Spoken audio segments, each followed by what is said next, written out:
म चाहिँ ससुराली आएको 2 हप्ता भइसक्यो क्या। अनि नेपाली खाना लास्ट मिस भएर गोरे सासु आमा र सबजनालाई नेपाली खाना पकाएर खुवाउन आँटेको क्या आज चाहिँ मैले। सासु आमालाई चाहिँ मोमो बनाउन सिकाउनु रे कि, अन्त सिकाउन आँटेको आज मैले। अनि 3 जना मिलेर है गोरे दाइले चाहिँ मोमोको बोक्रा बनाउन हेल्प गरेर अनि म चाहिँ हल्का सिकाउन खोजेको क्या। मलाई पनि त्यस्तो साह्रो त आउँदैन, तर गोरे फ्यामिलीको लागि झुक्काउन चाहिँ एकदमै सजिलो छ क्या। उनीहरूलाई थाहा छैन नि त, अनि मैले जे गरे पनि जे बनाए पनि खतरा लाग्छ कि उनीहरूलाई। नेपाली बिहा नगरेको फाइदा चाहिँ यही हुन्छ है साथीहरू। त मेरो सासु आमा कस्तो मजाले सिकिरहेको छ। मोमो मन नपर्ने मान्छे चाहिँ कोही भेटेन मैले संसारमा। अन्त कि मैले सपनामा के दाल भात तरकारी मजाले मुसेर खाएको देखेछ क्या। अनि बिहान उठ्ने बित्तिकै मैले त पकाइदिएको। भात र तरकारी छुट्टा छुट्टै पकाउन अल्छी लागेर यसो फ्राई राइस पकाउँछु भनेर पकाउन आँटेको के साथीहरू। यस्तो रिस उठिराखेको छ। गोरे दाइको माइतीमा आएको चाहिँ यहाँ 2 हप्ता भइसक्यो क्या।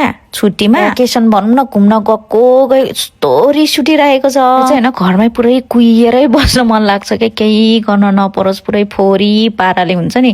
हप्ताको 2-3 दिन चाहिँ म त्यसरी बस्नुपर्छ क्या। मलाई त्यसरी बस्नै पाएको छैन। गोरे दाइको मलाई मन नपर्ने कुरा चाहिँ छुट्टी भयो कि कहीँ घुम्न जाउँ भनिहाल्छ, जानै पर्छ क्या। त्यो चाहिँ मलाई मन पर्दैन भन्ने कुरामा चाहिँ हाम्रो हल्का डिस्कसहरू पनि परिरहेको छ। बिहा गर्नुभन्दा अगाडि चाहिँ मेरो सासु आमाहरूले आलु मात्र बेसी खान्थ्यो अरे क्या। अनि म बिहा गरेर आएपछि त अहिले चामल मसला ससला सबै किनेर राखेको छ क्या मेरो लागि भनेर। पुरै गाउँभरि मसला हर बास्ना आउने गरी पुरै पकाएको क्या मैले चाहिँ यहाँ। त्यसुकै आलु बर्गर के चपाए पनि लास्टमा चाहिने भनेको चाहिँ नेपाली खाना नै रहेछ कि। यो चाहिँ मैले हल्का टेस्ट मात्र गरेको है, चाखेको। गोरे दाइहरूको घरमा चाहिँ पुरै बुहारी सुहारी केही पल्टिनु पर्दैन कि, जसरी जे गरेर खाए पनि हुन्छ। खाएर दिने खुवाउने केही पनि गर्नु पर्दैन, आनन्दै हुन्छ। जिब्रो निकालेर खाए पनि देब्रे हातले खाए पनि कसैले टोक्दैन, आनन्दै हुन्छ। खाए त खाए, आफ्नै बुढाको खाए छिस छिस, वाममै खाएपछि आत्मामै सन्तुष्टि मिलेछ।